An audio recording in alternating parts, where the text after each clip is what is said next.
This is the Reputation Room. It's a top secret hidden away bunker where we come at PHA to assess reputations, protect reputations, sometimes even repair reputations.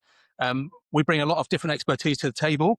Let's get straight into it, though. I wanted to have a chat about Jerry Adams dealing with what you might call reputational challenges this week. We're not going to do that, though. A lot of discussion as well among us about some of the public health communications around the meningitis stuff in Kent.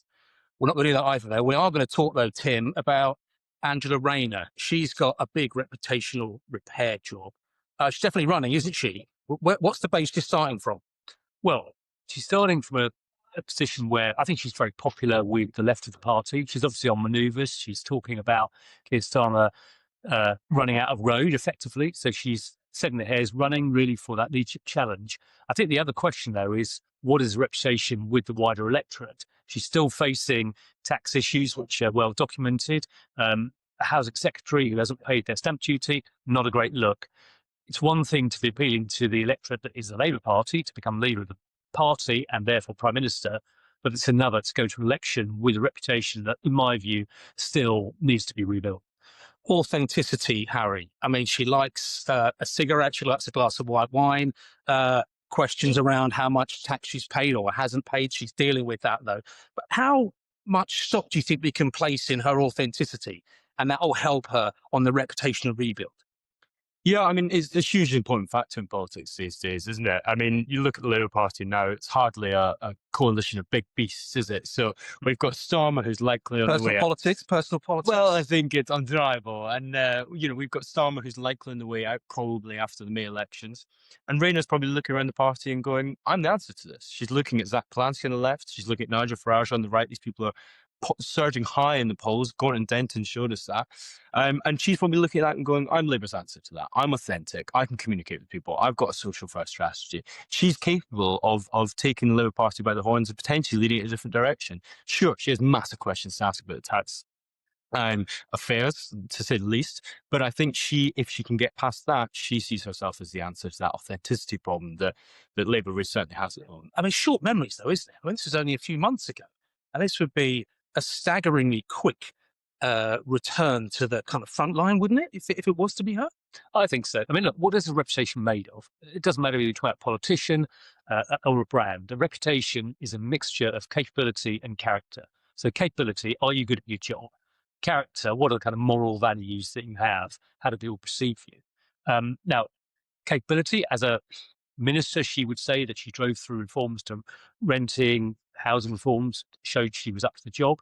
Character, that is for the electorate to judge.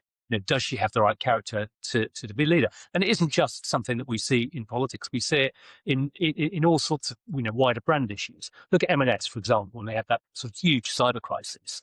To what extent did customers stay and keep faith with them because they thought that actually this is a business we trust, it's got good underlying culture, good values, therefore we're going to essentially give them a bit of rope. And that's the assessment you always have to make about an individual, about a business. It is what constitutes your reputation. It's something you have to work at constantly. Other good lunchtime foods are available, by the way. Just quickly, I'll tell you what I liked about the optics of this speech she gave last night. It was in a pub in London. Funny enough, it's where Keir Starmer said goodbye to Morgan McSweeney a couple of weeks ago. But that's really her, isn't it? Yeah. I mean, that's her. She's a woman of the people. She likes to present herself that way. She wants to connect with the voters in that way. I think one issue that she might have with that is whether she has that statesmanly-like presence to her. Stateswomanly-like, statesy-like. It's definitely in this moment we don't want to get that wrong. But yeah, certainly I think that could be an issue that she runs into. It's a criticism she's often had. Whether she can, we've got a really serious geopolitical worldview right now. Tensions are rising. It's a time for serious politics. Do voters believe that someone with cigarette in one hand, glass of wine in the other, can really go around to NATO allies and convince them of our point of view? Are you talking about Nigel Farage? Exactly. Yeah, exactly that. So, do we want? Is this the time for personality politics? It's the way we're going, but is it really what the country needs? And just quickly, it's a reputational rebuild, isn't it? It's not about changing a reputation with her, is it? She's not trying to become someone else. No, that's right. I mean, I think, Harry's made a really interesting point, because when Keir Starmer was elected, it was on the basis that he was going to be solid, competent, boring. but actually for the times we live in, Was that part of the manifesto? well, I'm going to be boring. it was the Ming glass strategy, wasn't it? Don't do anything during the election that might, scare the voters.